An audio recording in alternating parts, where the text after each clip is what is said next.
Ladies and gentlemen, members and friends, May Outturn, Friday, 3rd of May at midday Australian Eastern Standard Time. We're not on daylight savings anymore. We're into the cold winter months where it gets dark early. That means you can pour a dram earlier. That's how it works, right? Okay, good. So, as well as whiskey at the Scotch Malt Whisky Society, which is what we're best known for. In fact, we're best known for Scotch whiskey, which is where it all started. Cask 1.1, Distillery 1, cask number 1 in our coding system, was a Speyside whiskey that was nicely sherried. I think it was an 8-year-old whiskey. And that was where the SMWS started as a whiskey club. It was, however, some years later, not that far away though, I think it was like 1993. I'll need someone like an Alex Morse kind of character to check my dates on this. He's very good at this kind of thing. He's our resident society historian with this kind of stuff, with names and dates, a lot of this stuff. When we started bottling other spirits, like not just bourbons, but also Armagnac and cognac. Now let's start with this. A5.6, what is Armagnac? Armagnac, in a nutshell, is distilled grape instead of distilled grain. So it's distilled wine from the Armagnac, the little Armagnac region in the southwest of France.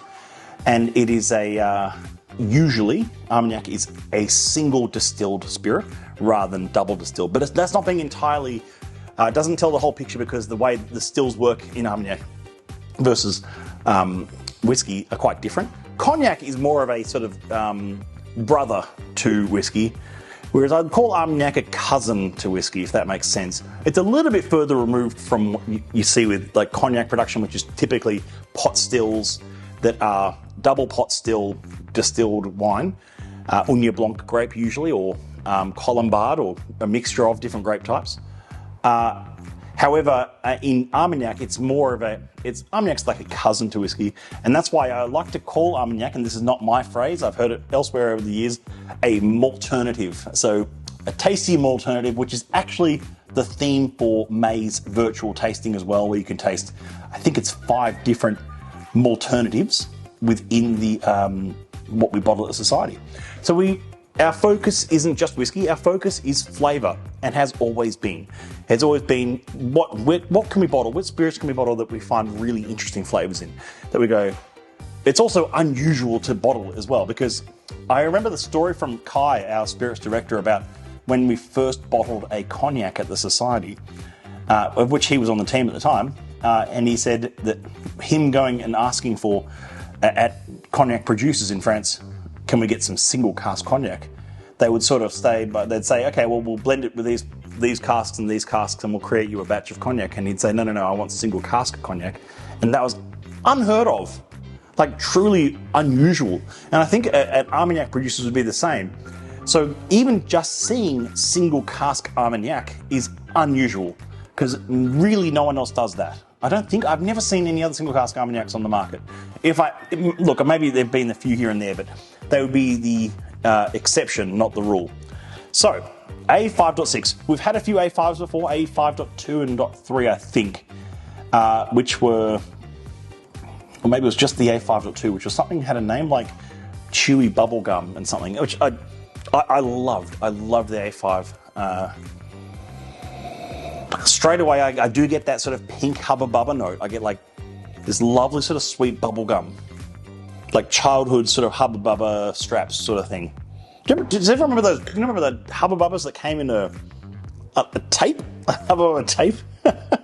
It's just like basically a container of coiled up sugar when you think about it. Just absolute teeth rotting stuff probably, but as a kid it's the most exciting thing you'd ever get. It's big wood profile in this, like lots of that lovely, like big wood and spiced, like a little bit like spiced mead. A bit of that, like, what do you call it? There's another word for it. It's like, like spiced cinnamon, like a hot spiced cinnamon, hot toddy sort of lemon drink, but with like Armagnac instead of whiskey. It's Siri's trying to talk to me. I don't know why Siri did that. Thank you, Siri. I don't need your services anymore. Even when your phone's on silent, Siri wants to talk to you. So A5.6 is the 6th ever single cask from A5 we've ever seen. I'll show you on screen right now what the distillery looks like, because most distilleries look pretty run down and, you know, old Scottish distilleries. This one looks absolutely stunning, and is just, you know, it's a piece of art really in itself. And to think that they are just on these rolling landscapes of vineyards and grape, and it just making this amazing spirit. 60.4%, which for a single distilled spirit is unusual. Given most Armagnac, cask strength Armagnac usually falls between 47 to 51% or something. You know, it doesn't sit at crazy proofs, because it's single. If it's only been single distilled, the proof doesn't start climbing until the second distillation run.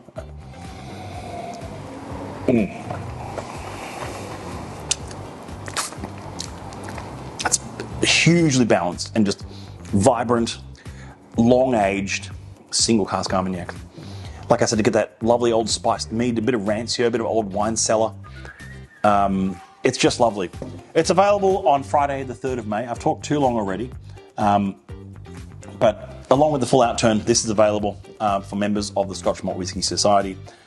Or you can call us the Scotch Malt Armagnac Society or something silly if you want for this month, because they've got some interesting spirits coming through at the moment. This is one of them. Do not miss out on this 1989 piece of liquid history from France. It's just phenomenal. Until next time, bon voyage, wherever you are, however you enjoy it. I'll see you soon. Cheers.